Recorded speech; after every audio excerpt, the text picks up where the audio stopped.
Hey, Leslie, welcome to Necessity versus Commodity Be Irreplaceable. I'm really privileged to have you on. You and I have met through multiple different networks. We Yeah. both have huge passions, health and wellness.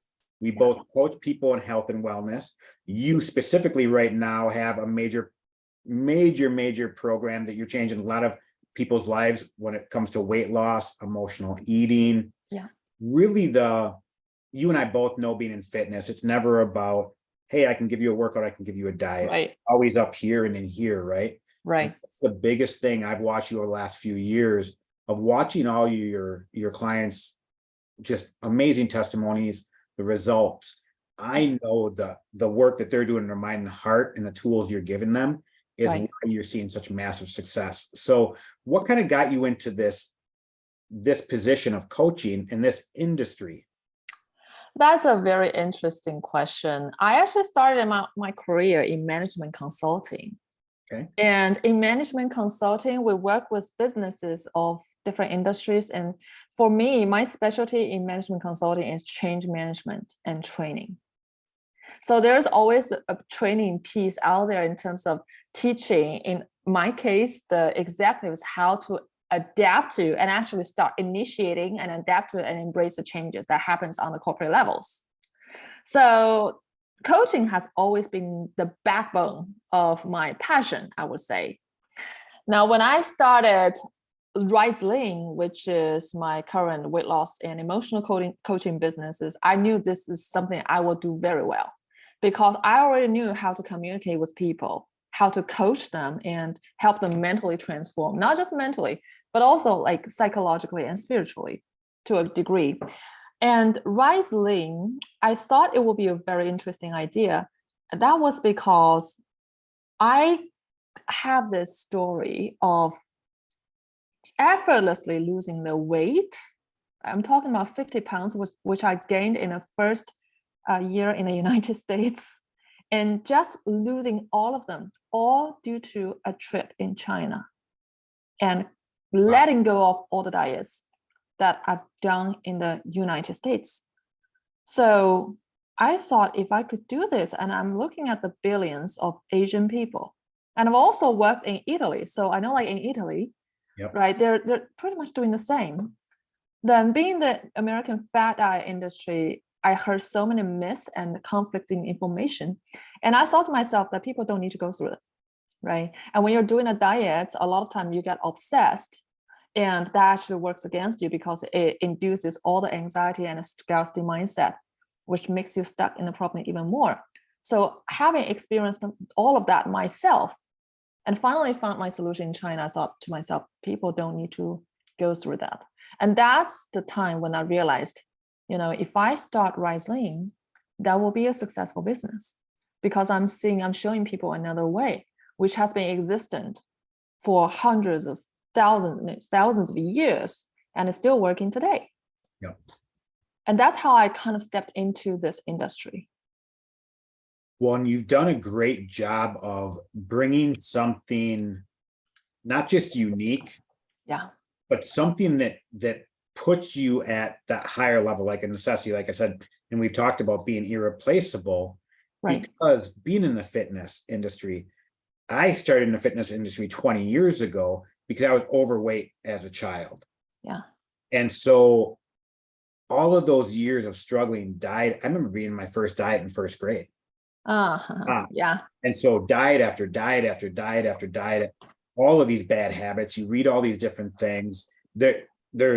I always kind of joke with people and clients in the past of all the information I know about everything you can do unhealthy, from just touching the phone to drinking plastic. I might as well curl up underneath a boulder and die.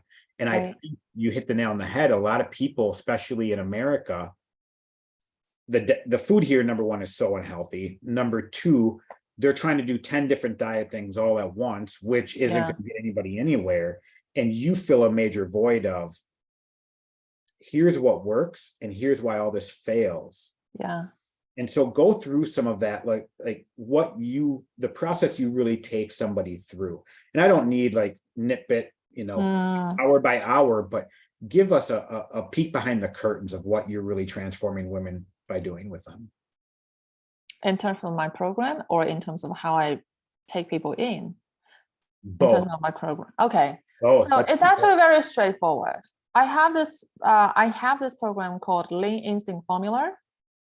And by the name, you can tell it's about how you can just go lean by reactivating your instincts, because this is what I tell everybody. It's your body's natural instinct to self-correct and self-manage. Yeah. Right? As long as you don't meddle with it, as long as you don't interfere with it.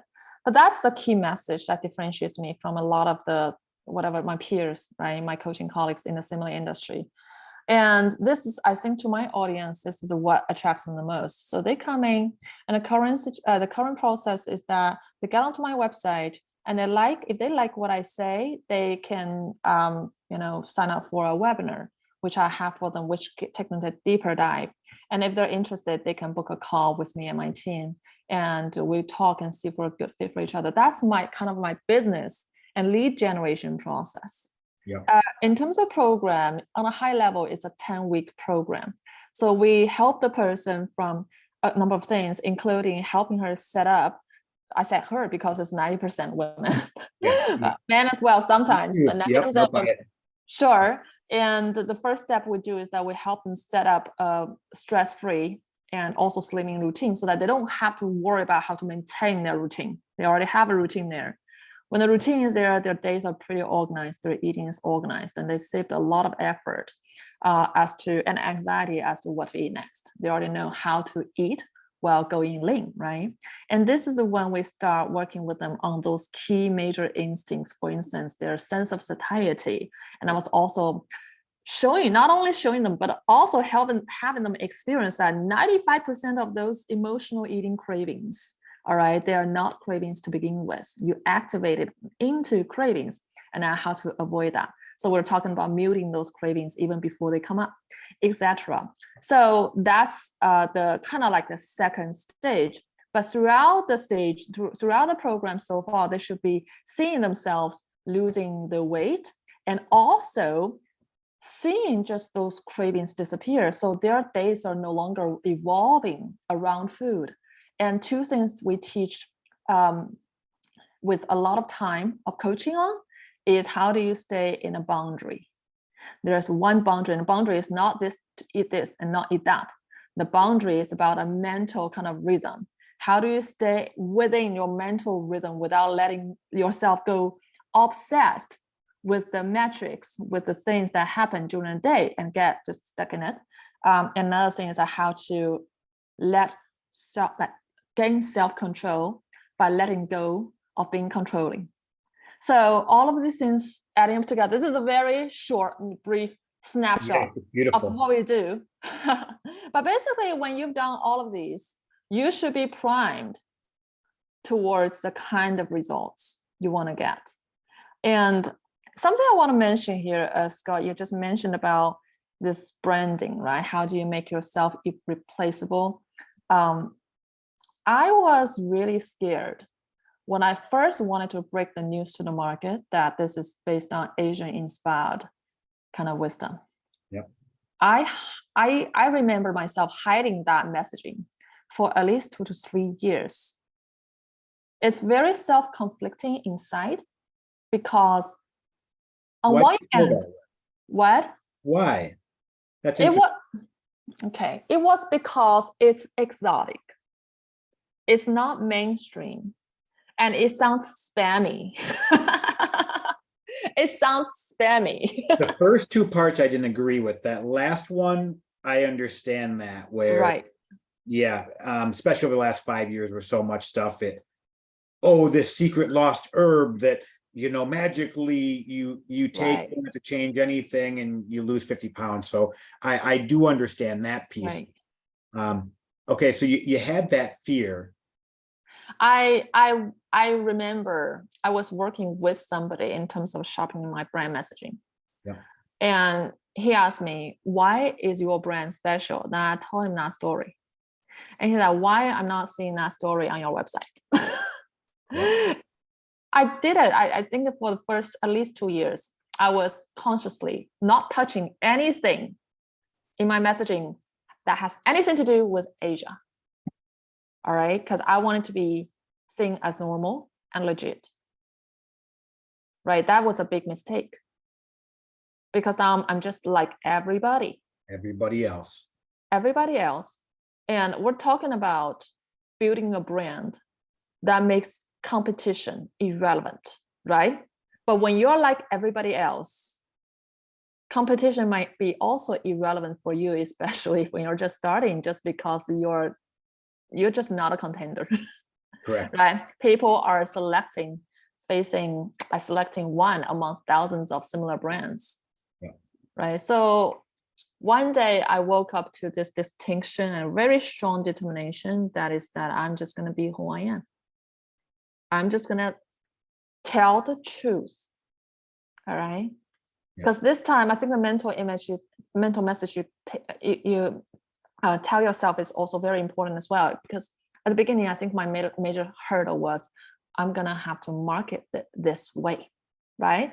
And when you think of the word marketing and Asian inspired, that already sounds spammy. Yep. But when I told myself one day that I'm just going to tell the truth, I think my audience will be really benefited by just a simple truth story. And there's nothing wrong with just telling the story, honestly. Well, and I think, it's thinking about that is you changed that about 2 years ago. That's kind of when I found you. No.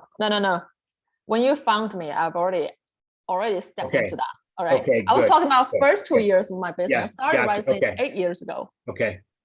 So, talking about your story and stepping into, hey, this is the truth. It's one thing that I really coach clients on as well. Number one, being unapologetically yourself. Yeah. And so number one, because if you're wearing a different hat in your marketing and you're wearing a different hat when you're coaching people and you're wearing a different hat on your day-to-day life, that's exhausting. And that's a business and a personal, it's going to fail drastically. So it's really important to really embrace you becoming kind of the face of the brand, because it's yours, but having that honest, hey, this is what this is. And that number one separates you from everybody else out there. Because again, you and I both being in fitness for a long time. I mean, hey, dad bod, get back to pre-baby weight. Like that's so just general. And you provide a way higher level service. And when you were kind of talking about that, it's one thing I used to always joke with clients. Okay, if we look at what you're doing, eating McDonald's 3 times a day is not healthy and it's going to cause you to lose weight. Now it's an extreme example to make a very, powerful point. Yeah. What you're doing is wrong. You know what to do right. Why aren't you doing it? Right. And so you talking about all of the pieces to prime the person. Yeah. They naturally stop thinking about, I need to diet and where all these people freak out on within 24 hours. How many times I had a conversation with a client. Yep. Okay. We're doing this, blah, blah, blah. And then 5 hours later, they're posting how they're at a Mexican restaurant. They just ate 3 bowls of all you can eat chips and 2 margaritas going, where did that whole thought process go? So why are we self-sabotaging? Yeah. That's one thing that I loved about your approach. Right. That you're going into that level with people. I want to show people that it's not complicated at all.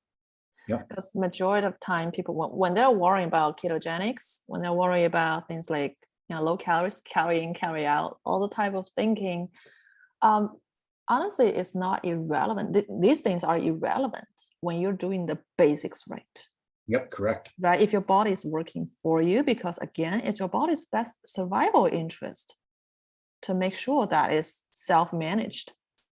Right. But now you're coming in, you're saying that you have to eat like 1,200 calories per day. Okay. What does the body do? Day 1, day 2, day 3 might be okay. But after 2 weeks, 3 weeks, 4 weeks, slowing down. All right. Your digestion system might be harmed, impacted. You don't have enough energy to fuel your metabolism. You're hurting the core of the engine of the car. And you're wondering why you're not losing weight. So these kind of things, right? So, but the thing is about how do you empower your body to make sure it's doing it for you instead of you doing 100% of the work. That is the main messaging of my program. But Scott, let me tell you, even that messaging, the crystallization of the message took years. Is it because when you first go into the market, I'm just speaking of my experience, okay? When I first went into the market, I was wondering about what the market wants to know, what the market wants to hear, right? And this is doing me a disfavor, because when I was thinking about what the market wants to hear, what others wants to hear, I was unconsciously hiding the truth, because the truth might not interest them. Okay, I can't tell you how many times when I sent out a email newsletter where I was talking about this natural instinct for the body to lose weight, I've got people asking me, is it true? Because people can't believe it. And to be honest, American is too advanced in the whole fat diet kind of culture. And people have been overly speculating that it's hard for them to trust the basics, all right? So I remember when I first started Rising, I was talking about the fluffs and Band-Aid as well, how to do ketogenics. That was back in 2014 when I first started. Okay, how to do ketogenics without feeling too much pain, that kind of article. But one day when I realized my messaging was aligned, right? The niching, the market positioning, and my messaging was all aligned, I stopped talking about these kind of things because ketogenics is irrelevant again. Yeah. So that's how, since we're talking about the branding part, I think that's like how one thing is to acknowledge that there has to be a process. You cannot get it right on day one. Yeah. And for me, it's a longer process, I think, compared to a majority of people. It took me about 2-3 years to. I don't think that's much longer than a majority. Really? Yeah, really? no. And I think that's, I think, you know, being in some of the same groups, this is that we are, right? Mm-hmm. That sometimes social media, right? The classic, hey, social media is only 1% of the, you know, 99% of the garbage. And so being in some of the groups and some of the networks and some of the people that we both know, we forget that they were 4 years before we saw their success as well. Right. Every business, it goes through the same process, like business growth and then growth to scaling. Every business goes through the same step by step. I say it to clients all the time, whether we're talking about their personal development, professional development, or business development. You can't judge your chapter 1 as someone else's chapter 20. You have to go each chapter to learn it. Now, the good thing is we can sometimes learn a chapter quicker by following somebody else or learning from somebody else, but we still have to do it. We can't jump so depending how that person showed up, what pieces they were in place, where some people we know, they came in to a certain, they started doing something that we were doing. They had success in 30 days, where it had taken us 6 months, but they started at that chapter 10. We were at chapter 5. So they were able to get a quicker result. And I truly believe that. And it's all businesses have to go through it. And if they don't, they normally crash and burn really quickly because they jumped processes, fulfillment fails, something breaks, something, and they're not ready for it. So I think everyone goes through this period where you have to, and some of it as yourself, of the internal aspect. Hey, this is going to be me. This is my messaging. And one of the most powerful things I got from a coach a couple of years ago of mine, you know, he said to me, he goes, hey, Scott, if I go on stage and try to be with Tony Robbins, I try to be Tony Robbins, I'm going to fail every time. I go on stage and be myself. Tony Robbins can't hold a candle to me. Same thing to you, Scott. If you step on stage with me and try to be me, you're going to fail every time. But if you step on stage and be yourself, Tony and I aren't going to be able to hold a candle to you. And a lot of people's branding messaging with their business, they don't look at it that way. And when they're failing, they never adapt. And it took you try, fail, adjust, test. and it takes time. If you're doing it by yourself as a solopreneur, that can take even longer compared to if you could pay somebody else to get it done in 30 days, a bunch of testing, you can speed that process up. Coaching is really important. I couldn't agree more. Why Right. do you feel that way? Well, I remember there were many times in the first 1 or 2 years of business where I was trying to do it myself, right? And I didn't even know there was such thing as business coaching available. Yeah. So I was just trying to do it myself. And there were many times I was having a lot of thoughts, right? Maybe I should do this, maybe I should do that, but I would not have a way of knowing which one is the real action I should take at that time. And even if I knew sometime I really should do it, there is a strong inertia and sometimes anxiety that keeps me postponing it. Yeah. So I remember when I first got this coaching, we were trying to do something within like 12 weeks. And we set a goal from the day one that we're going to reach this goal by the end of 12 weeks. Even though there were times when I had the same feeling as before, but since I already made a decision and there was somebody holding me accountable, I was able to accomplish it whatsoever. So sometimes you just tell yourself, close your eyes and jump. Yep. Yeah. And that's, yeah. I couldn't agree more with the coaching piece. And, me being a coach for other people all these years, I've also hired a lot of people to be coach. Yeah. There's also part of me, I'm a do-it-yourselfer. I'm also a do it for you type of individual, but you can show me what to do. Then you can show me how to do it. Not until I do it, do I actually really grasp it. And then become successful with it. That's why I like a coach, because they can give me the information, walk me through the information, and then I can go take the steps to start doing it. And so, that speeds the process up so fast for me. It's insane. So it's one of the greatest challenge I've done when I first hired that coach, right? Because it's talking about branding. So in terms of setting yourself apart from the rest of the, let's say, the market, you have to know 100% who your audience is, right? And what kind of problem you are really solving.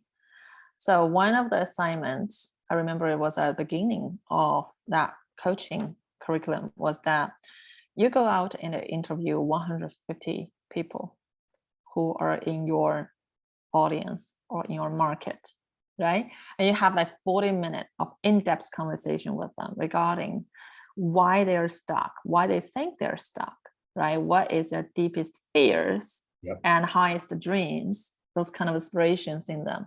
So think about how much of resourcefulness you have to pull together to find out 150 people. And the assignment says within 1 week. Insane. Right? If I had to do it myself, like if I did not have this coach and this accountability and this affirmation that it's possible, it's doable, and just rely on myself, I don't think I would ever do it. Right? But it has been such a fun experience.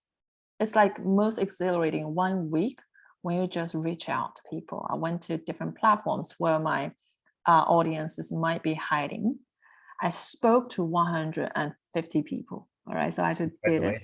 And I also got 30 clients out of the 150. But that's how I was able to really think through my branding, right? Because initially I saw, okay, well, all of these 150 people are my audience. But really, when I started talking to them, I saw the nuances. And the nuances might be in their needs, in their life stages, in their expectations, and in their framework of thinking. Yep. Okay. So when people say branding, sometimes they say, oh, branding is about making sure you are very clear on your client's age, profession, goals, etc. I'll say that's true. But a higher level of branding is speaking directly to their heart, right? What exactly is the experience, like emotional experience, emotional state of being they are right now? There is no way that you can get that without deeply diving into those conversations and speaking to as many people as possible. So I told you I systematically survey my clients, okay, about what brought them to me. And I've got many surprises because sometimes people say, because my heart was falling on maybe some words, maybe some sentences, but all that's true. But sometimes I get surprised when people say that it's just the way that you communicate. It's just the way you communicate. I can't say it's one word or one sentence. It's a vibe and it's an energy that I'm feeling that makes me feel good and trustworthy type of emotions.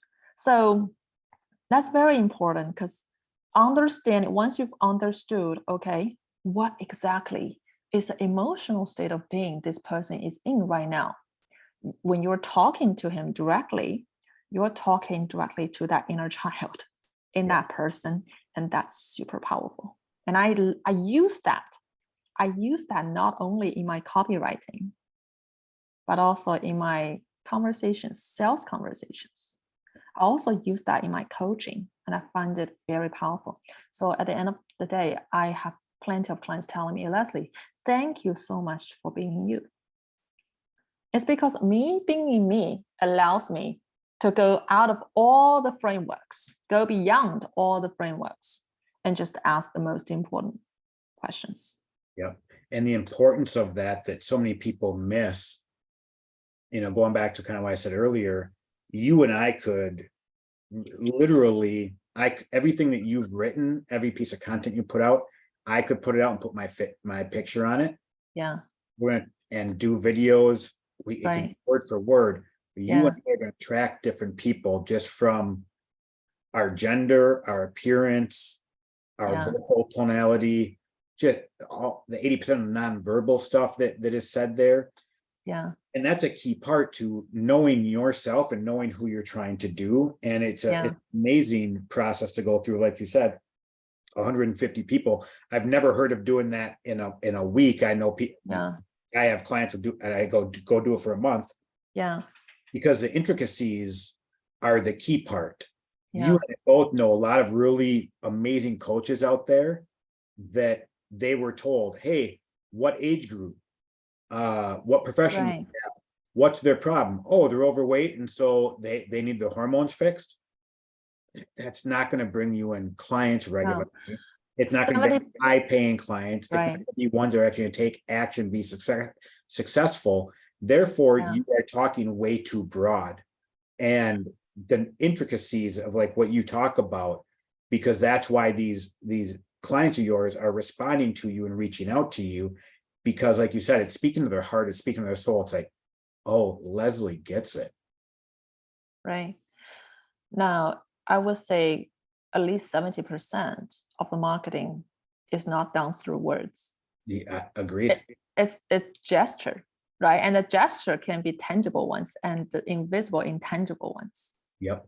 But when I'm talking to you, I'm not talking with, let's say, a high-pitched voice, right? Those who are patient people, introverted people probably won't be tolerating that. Well, this is, by the way, not being manipulative at all. This is just how I talk, right? Yep. But the point is about it. You're not trying to appeal to everybody. Correct. You just want to attract that niche of people who are meant to be your clients. The problem when you're going too broad, just like what you said, based on those metrics, is that you miss everybody, including this niche of people. You don't grasp anyone because you're just like anybody else. Yep, correct. And you become white noise, right? And that's where people struggle and fail. And the same thing with me being, obviously you do enrollment calls and you talk to your clients and bring them into yours. I've done that too. I also do sales for other people's businesses and doing sales. Talking about the branding and the marketing piece, it's much like a sales calls in the aspect, I really go for the no. Like, why shouldn't this person purchase from me? Like, why wouldn't they be a fit? Or asking them, hey, why aren't we a fit? Figure out the reason why it's not going to work before we even figure out if there's a place to make it work. And branding is kind of the same way of when you're speaking to 1,000 people that all lose weight, 950 of those are never going to buy from you, aren't going to be looking for what you're selling. So we want to focus that branding on just the 50. Mhm. Those are the ones that we want to target. Yeah. And that's what you've become amazing at, and why you're bringing in amazing clients and getting amazing transformation, because you're not trying to force somebody that has no business working with you for one Right. reason or another. And that's a game changer when you're talking about coaching. And so many people jump into coaching Yeah. of something that doesn't even going to fit for them because they're grasping at straws. Interesting you mentioned about the no question. Like, why shouldn't we work together with each other? I actually do ask this question during my enrollment call. I'm not trying to break anything during the call, but I do ask them, right? What do you think of the conversation? Do you feel like I'm somebody you can trust? Because if you can't trust me, we don't need to talk further. I can't help you, or we won't be able to work together very well. I just do ask those questions openly. And I think it also makes people feel even more secure. I don't know if it is the right thing to do, to be honest. I don't care. I don't hear any business coaches talking about asking those questions, but I do. Again, we're talking to that person, the inner child in that person, right? To me, it actually does serve me when I ask those questions, because I'm hearing this feedback from my client who enrolled, right? Who are like, you don't, I can see that you're very careful about just letting in the right person, which I do. Yeah. Okay. So that's why I think that I wouldn't make a wrong choice if I trust you. So those kind of things. Also, don't be afraid of using words that are strong. Agreed. I used to stay in the safety lane. You know what I'm talking about? Being mild, right? But nowadays it has been a very different. Like, I use words like, not particular words, but basically I tell people, if you've been dieting for 5 years and you're still doing it, then you're an idiot. I write that in my email. Well, I think that's some of your. Not in a judgmental way, it's just like when I'm talking to my daughter. Yep. And Right. and some of that's the level of confidence you have in yourself, your program, your messaging, the way people are coming to calls. You can have that more confidence to say that. I know when I first started doing online sales too, the big thing with me is sometimes I'm way too nice. So like your point of being more direct and calling out contradictory comments, right? Hey, I really want to do this, but I'm not going to change. I'm not going to give up my ice cream, right? Those are two contradictory things that I don't stop and have a conversation around that with somebody. I'm going to get an objection at the end. They're not going to fit. Challenge that up front. I don't need to overcome that objection, but I need to challenge that and find out, right?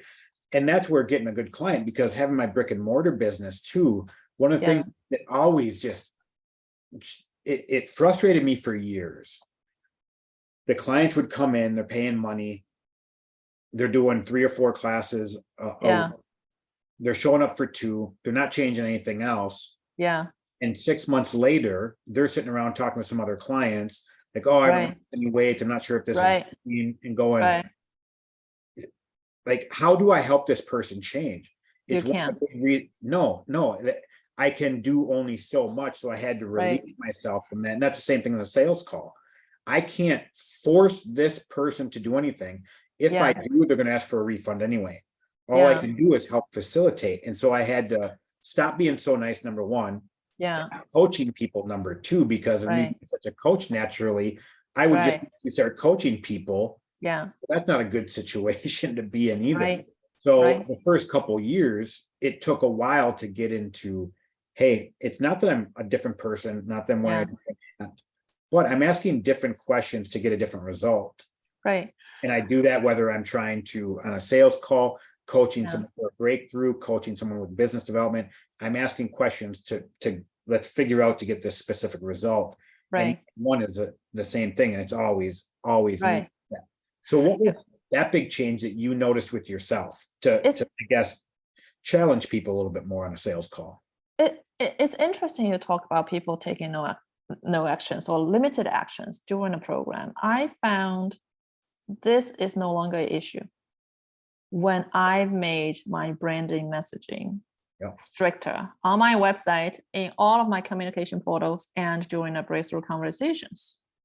If somebody say in her application that I feel demotivated to accomplish that goal now, that would immediately, for me, when I'm reading that, it's an immediate red flag. Yep. It doesn't mean that I'm going to cancel the call. Okay. I rarely, unless there is a big issue like depression, okay, then I wouldn't do that. But during the conversation, I will make sure that the person is clear, okay, when it comes to whether this motivation is really a problem. Because sometimes when they're just writing it down, it might be just an emotion of that time being, right?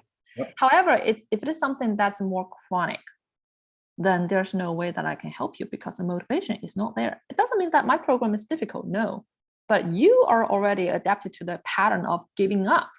Yeah. Maybe I can still help you to get rid of that, but I won't be able to assure the success even if I do that, because you are the one who is in control of everything. Yeah. In that situation, I would just say, not a good fit at this moment. And that's a really key part with your messaging. And again, talking instead of 1,000 people, talk to the 50 up here. Right. Because now you're talking to the 50, the people that have made the decision. They've essentially already drawn the line in the sand. Saying, I'm solving this problem and I'm fix it now. Now with you, you're not really running ads. So people that are booking on your call, they've searched you and found you, right? Or they've been following you. And that's a totally different ballgame than just running ads. And so, but that's the importance of that proper messaging, because then on an application, some of those questions, right, the red flags that you can address immediately when you're jumping in a call to figure out, I don't want to waste someone's 30, 60 minutes. People are busy. I also don't want someone to invest $5, $10, $20,000 in something never going to get them a return on investment that's going to fail. And so that's branding and messaging and being yourself, standing out, then it brings the right people. It's a no-brainer every time. Right. And me doing sales for other people's businesses, if I'm doing that, I choose specific businesses and I'll accept an offer if I know that, number one, I have 100% congruency with what they're doing. I have 100% faith in what their fulfillment is, as if I was the business owner and these are my clients.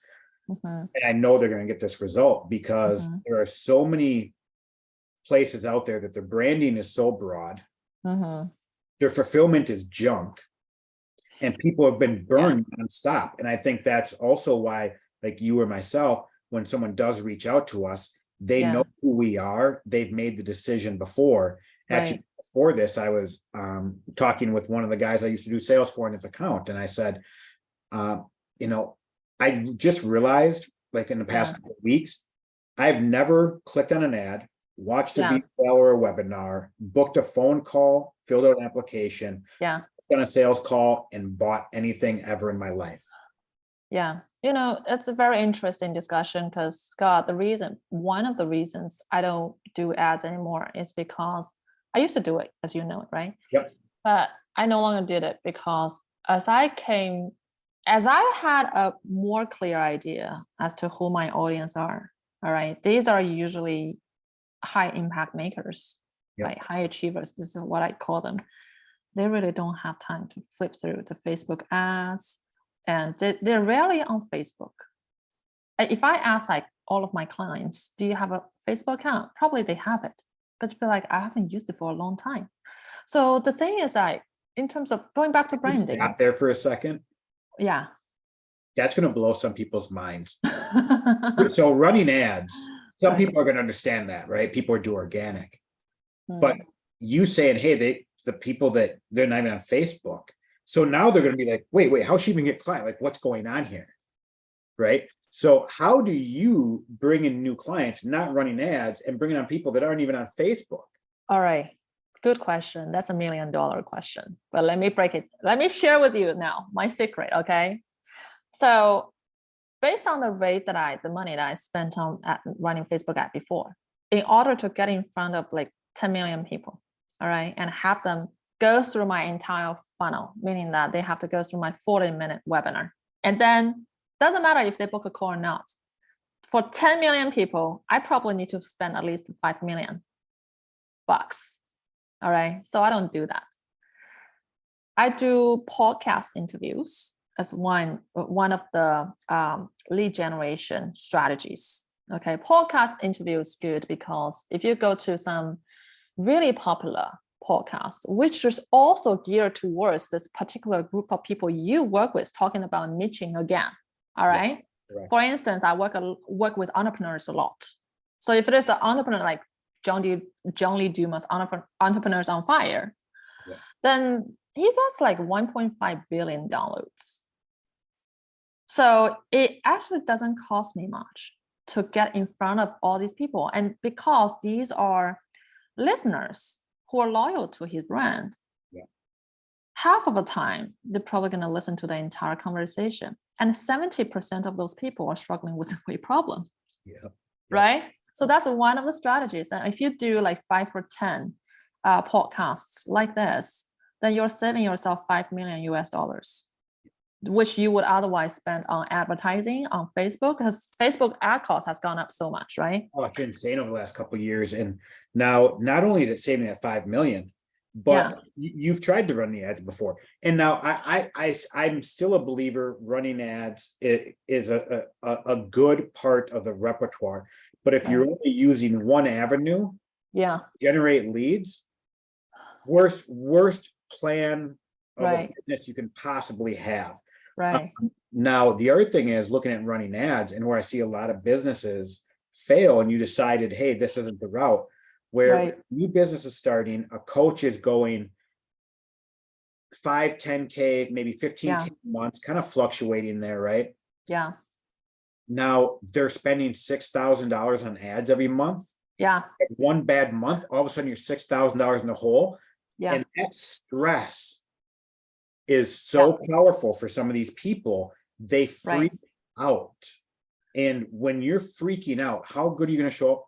You're not going to show up as yourself, right? No, it's a horrible situation to where, again, it's a good place to be as an option, but there are other options out there. It's one of the things that really, it's something that I don't like saying anger, because I don't really get angry.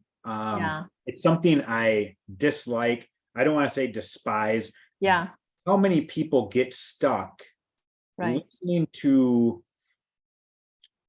a guru or a program saying, hey, this is the only way? The moment you say this is the only way, that's one of the biggest red flags to me of all time.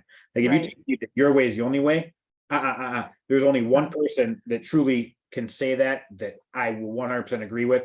I'm a follower of Jesus Christ.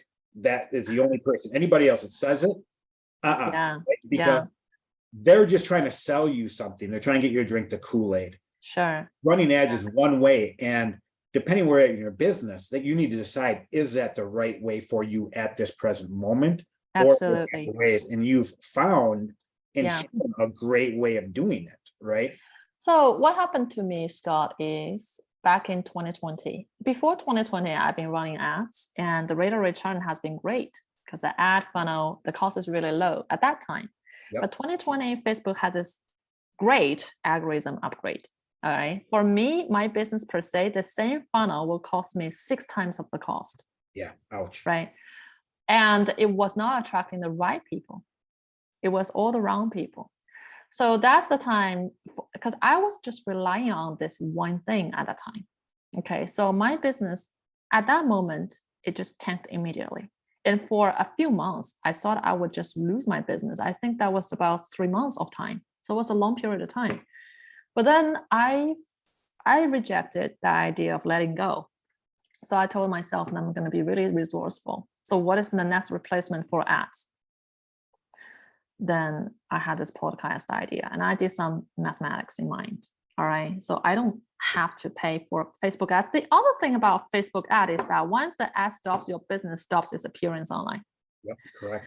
The thing about podcast is that you can stop doing podcasts, but your old podcast is still being played by people. Yep. So I've got people booking calls with me from a podcast I've done like 3 years ago. At that time, I was not diligently doing podcasts. It's just on and off. I was not relying on it, but I'm getting leads from it even today.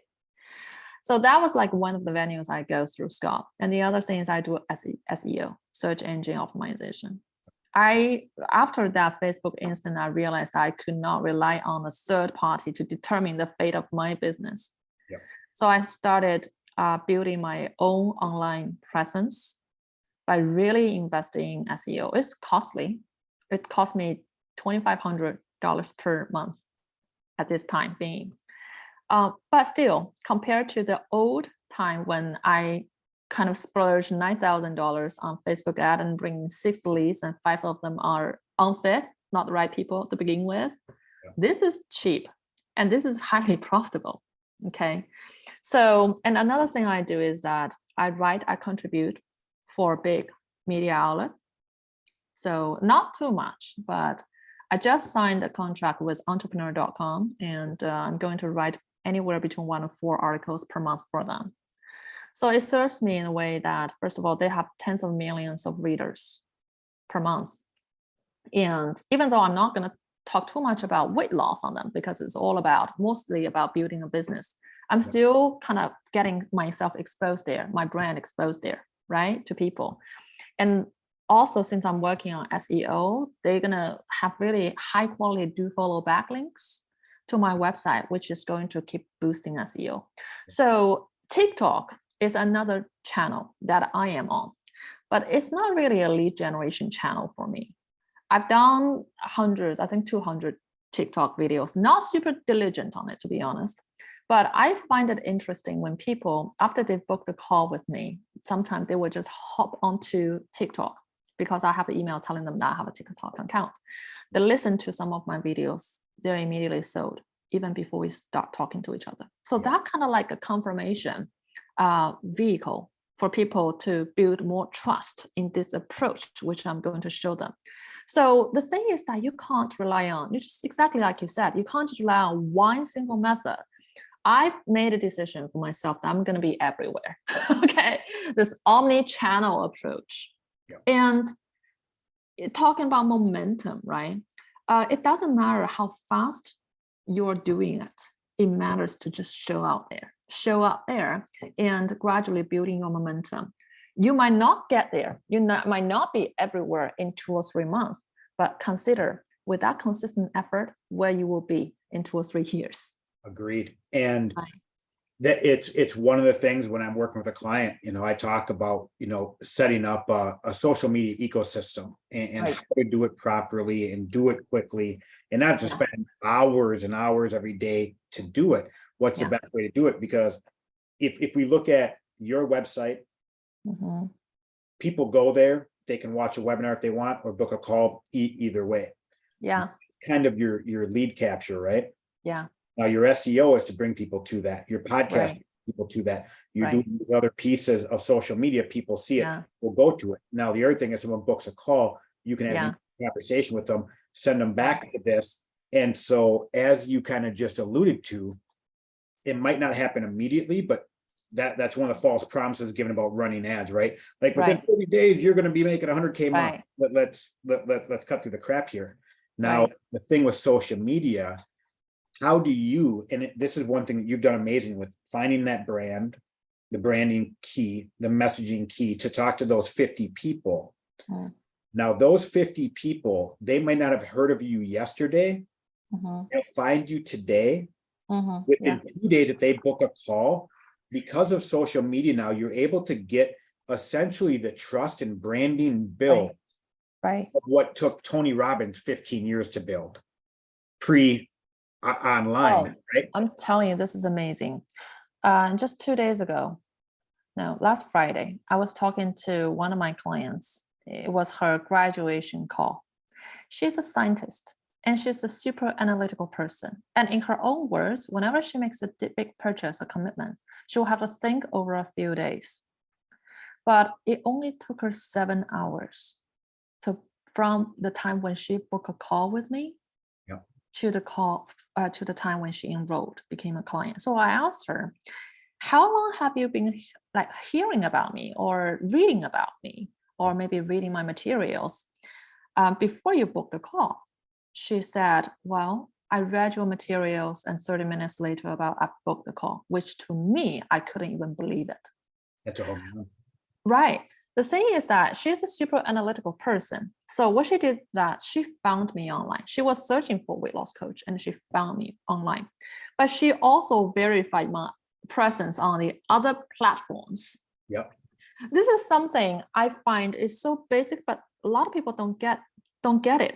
It's insane to me too. 2 weeks ago, I was talking to another friend who has been in business for almost, I think 5 or 6 years. All right. You probably know her. It's in the same mastermind we're in. Okay. She does not have a website. It's insane. She does not. Her idea is, I can run ads, and then to this page where people are able to book a call with me after watching my video for 40 minutes. Yeah. All right. I think today's world is already very different. I don't see people doing that anymore. Majority of my clients, they book the call with me after vetting me for at least half an hour. Yeah. They want to make sure that they're spending time on the right person and the right decision. And I've had some conversations like that when I've been doing sales for other accounts of, they're after kind of going through the process, they're like, this is a good fit, but I'm not sure I'm ready to get started. And, I'm not sure if you're the right fit. Right. And it always goes back to, now you booked a call with me. Yeah. So you had enough information up front to book the call. I know you're busy. Yeah. I know you're not going to waste an hour of your time to book a call with somebody if you think it's not going to work for you. So, what's kind of holding you back here? And that's the problem is, 8 years ago, webinars, tech, ads, you can do that and be a very successful business, and that's it. Yeah. COVID changed the game. People are way smarter nowadays, and no one's watching any sort of video past 20 minutes anymore. If they are, they're paying this much attention. Right. They're so totally distracted. Right. And most offers, if you're doing something under 8 minutes, the person shows up, they don't have enough information from you.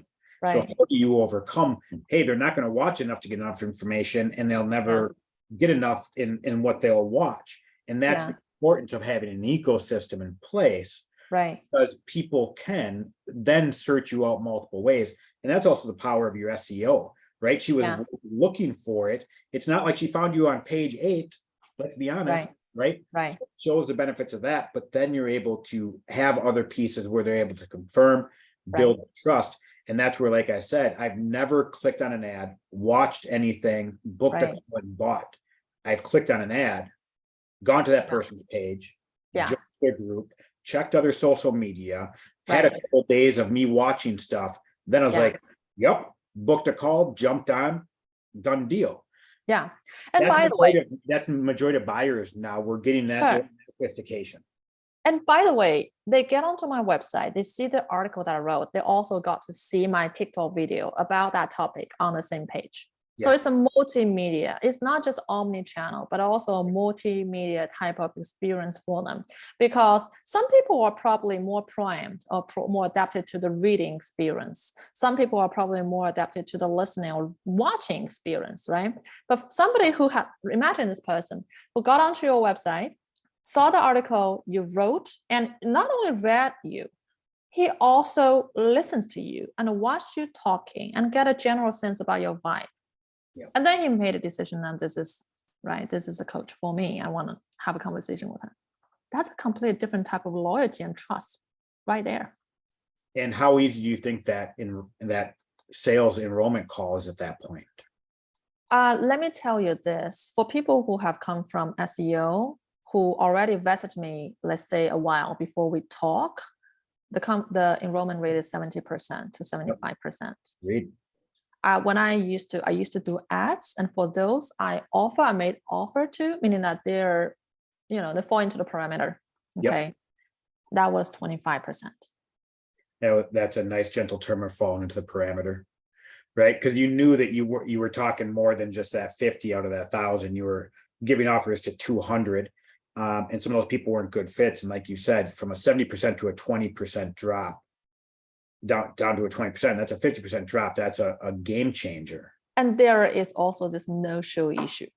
Yep. Right, 25 to 30% of people will book a call and they no-show without even like any earlier notification. Yep.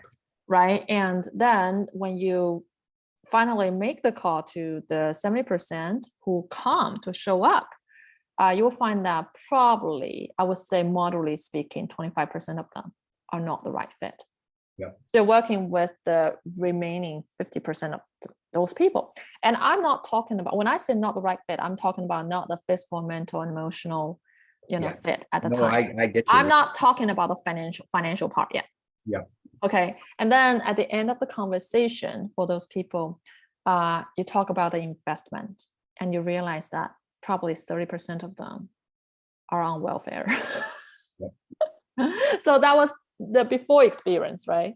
Yeah. And, you just hit the nail on the head too with that that was one of my multiple lessons that I've had over the years. Yeah. And, when I had my reversing rheumatoid arthritis naturally offer, is the messaging up front was so incorrect. Yeah. It was bringing me a bunch of people that were on unemployment, hadn't worked in years. Yeah. They were not the individuals that could afford what I was offering. Sure. Now, the other individuals who were hopping on were the individuals that were never actually going to make the change.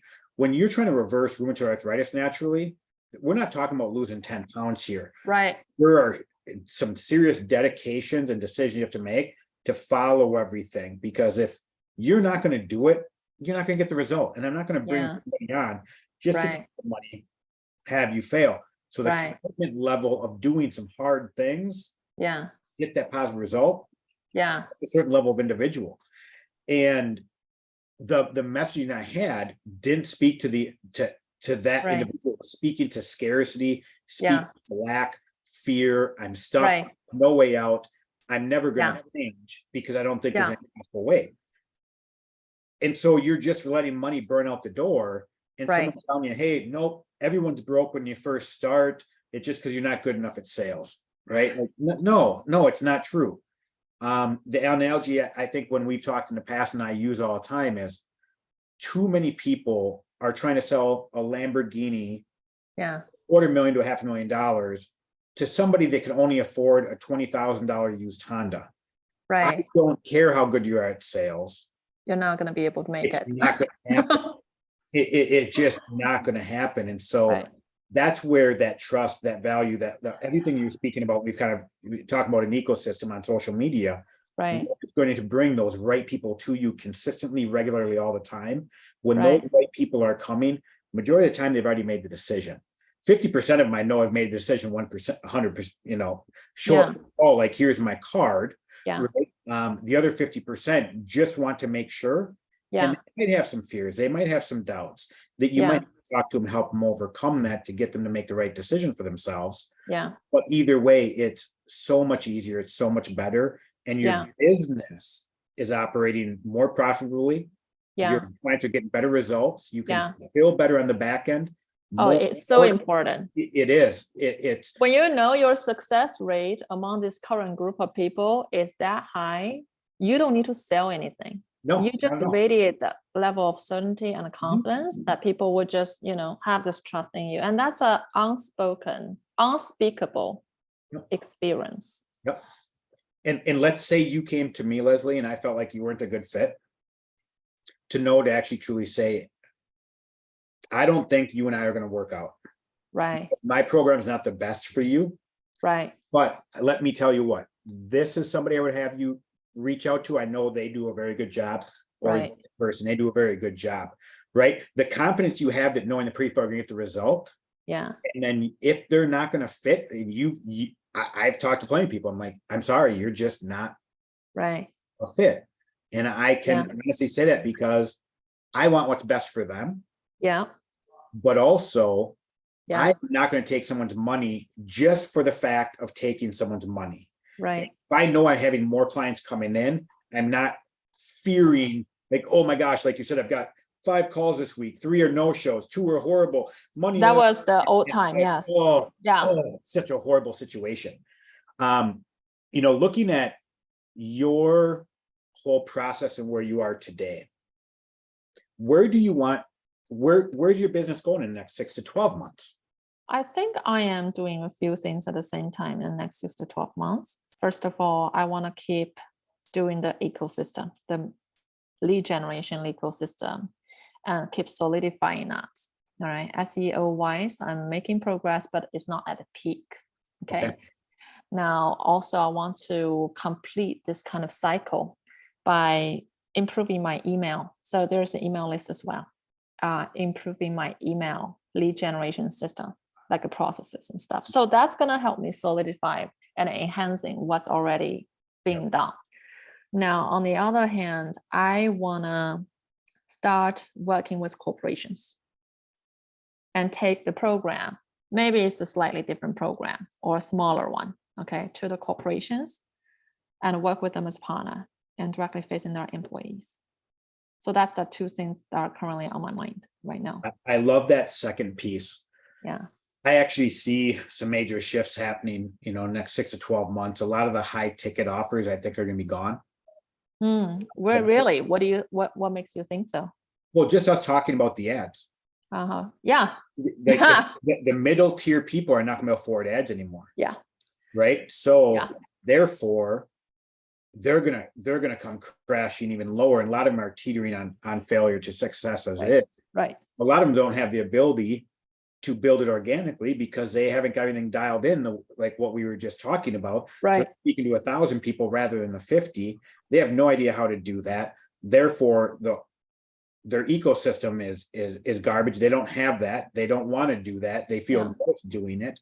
So they're literally going to have to just go, I haven't made money in 6 months. Yeah. My dream's not going to work. That's where I see some of the struggle happening. But I also see a lot of people have been burned by these high ticket, just nonstop people that I see it going more to a lower end subscription base to get people to start building that trust. Even lower end subscription is not easy, right? No, it's not. It's the same level of trust because at the end of the day, you're asking somebody to invest this amount of time. Correct. Right? Besides that money. Yep. So it doesn't mean that it's easy to sell just because it's $2,000 cheaper or $5,000 Oh, cheaper. I agree. So it's interesting that you mentioned about that. I've been observing some of that too, that trend too. I think something really wrong with this high ticket culture is that it has promoted this culture of making money fast kind of mindset.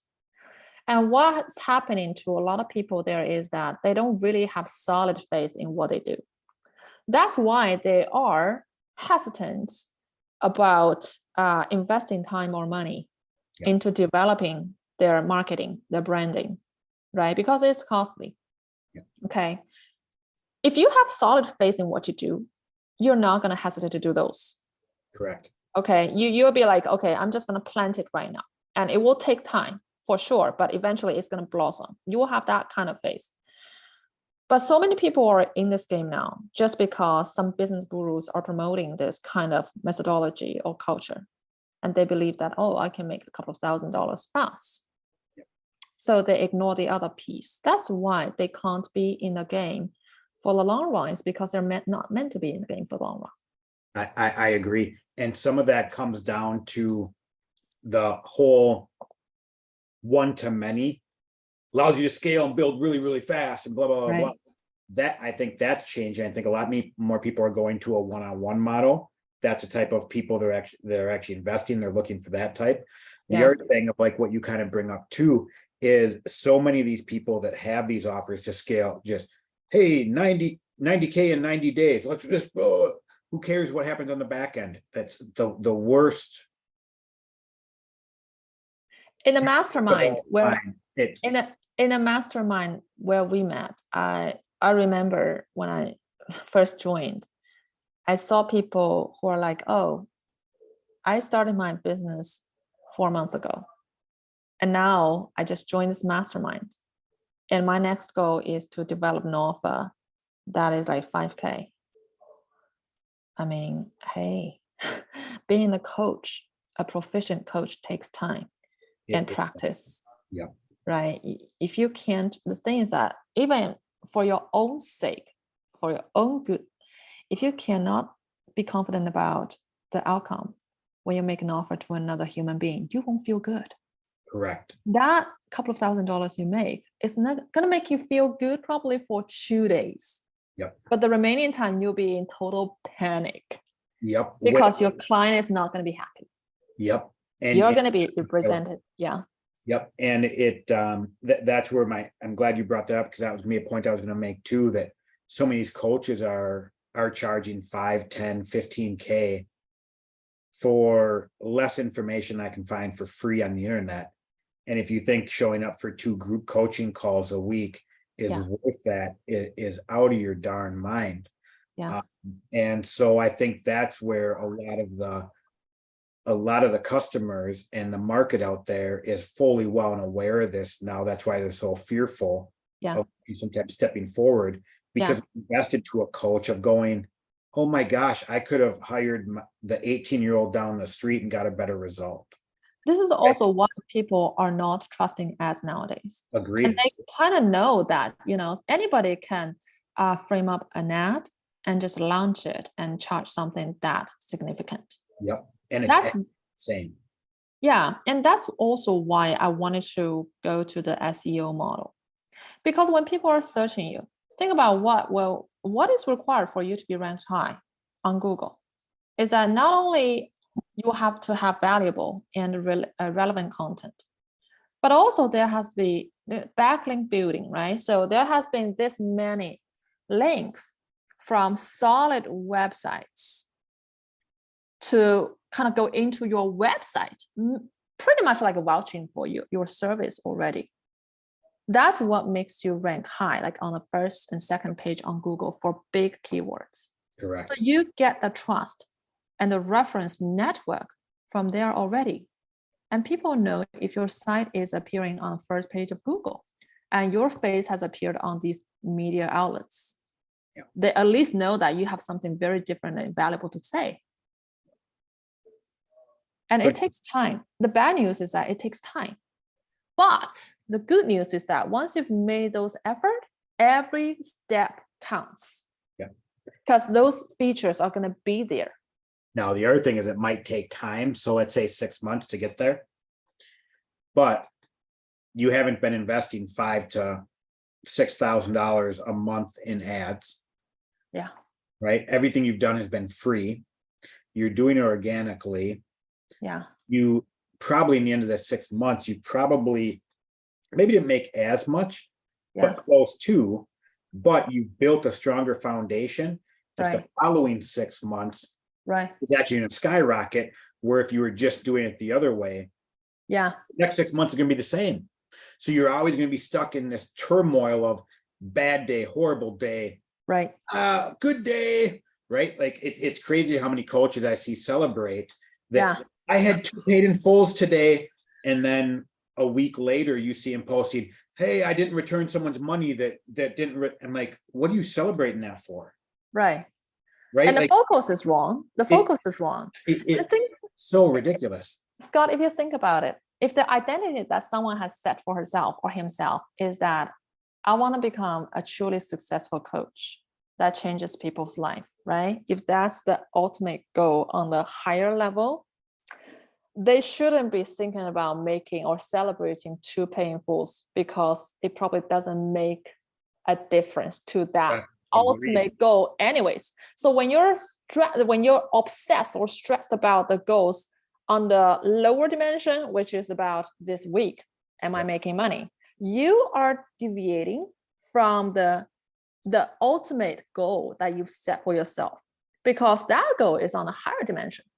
So I think the mindset wise, for me, what worked for me is that I am fully aware that whatever step I take for my business, whether this is about writing an article for a media outlet or doing a breakthrough conversation, whether I enroll that person or not, or writing a website, writing an article for myself, or sending email to my email newsletter.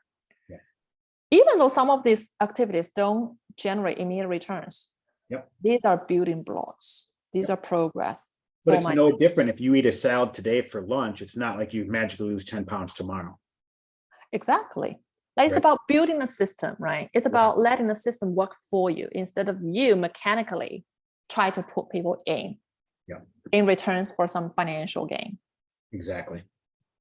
And building anything worthwhile is going to take time. It's not going to happen overnight. I mean, I gave myself 20 years. I told myself in 20 years, I'm going to be an America household name. good goal. And it's going to take 2 years to set the foundation for that, right? Like you understood. Oh, no, well, I mean, it's more than 2 years, I think. I know, but you know, like you had to plan on understanding that. It's the same thing of like losing pounds. The first steps are that 5 pounds, that 10 pounds to finally get there. So let me tell you, it took me about 3 or 4 years to build the core of the foundation, and 5 or 6 years to build the foundation for proper scaling. But it's worth it. It's not like 6 months, fast rich or fast famous kind of scheme at all. But I've enjoyed it I was just talking to another friend yesterday that I love at least 95% of the job that I'm doing right now. I don't like 5% of them, which are admin or taxation related. All right. But 95% of the work that I'm doing right now, whether or not they mean immediate financial return, I love it. I wouldn't trade it for anything else. Agreed. And I'm in here for the fun. Yeah, agreed. And there aren't many jobs you can do that are fulfilling as coaching and consulting, and have a 95% loving your business. Yeah, that's pretty unheard of. And so congratulations for that. And I know both of us have other appointments, and so I want to make sure that I do extend an offer to invite you back on, whether we talk more about your health offer, we talk more about branding. Sure. You and I both can go hours, I think, on both of them. So again, I want to thank you for coming on and having this discussion, and let's figure something out soon. Thank you so much, Scott. Yeah, we can talk about a lot of things like doing enrollment conversations, right? I think that's a fun topic. I agree. It is one of my favorite things. So right. I agree. I think we definitely do that as well. So yeah, we're always in each other's DMs. So let's figure it out over the next couple of weeks, and let's go from there. Absolutely. And nice chatting with you, Scott. Have a wonderful rest of the day. Sounds good, Leslie. You too. Thank you. Bye. Bye. Yeah.